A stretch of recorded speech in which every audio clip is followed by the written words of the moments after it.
Երբ հոգիդ բանտի մեջ է, բայց բանտի ճաղեր չկան։ Երբեմն նստած ես ազատ միջավայրում, շնչում ես օդը, քայլում ու գնում ուր ուզում ես, բայց մի բան կա, հոգիդ փակված է։ Ոչ մի արտաքին բանտ չես տեսնում, բայց ներսում սառը պատեր, մութ անկյուններ, լռություն, որը քեզ խեղդում է։ Դա այն բանտն է, որ մարդ ինքն է կառուցում իր մեջ։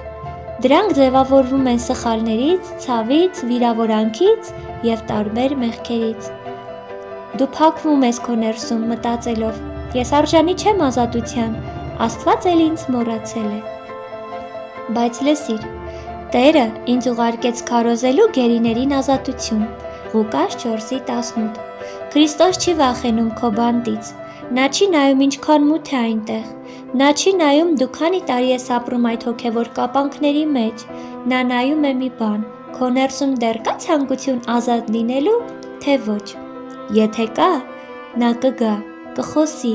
կբացի ներսիդ դռները, որոնք դու ինքդ չէիր կարող բացել։ Եթե միայն ցանկանաս։ Հիշիր, ամենավտանգավոր բանտը սրտի բանտն է, բայց ամենահզոր ազատագրիչը Քրիստոսն է։ Նա չեկավ մեզ մեղավոր զգալ տալու համար, նա եկավ մեզ ազատելու համար։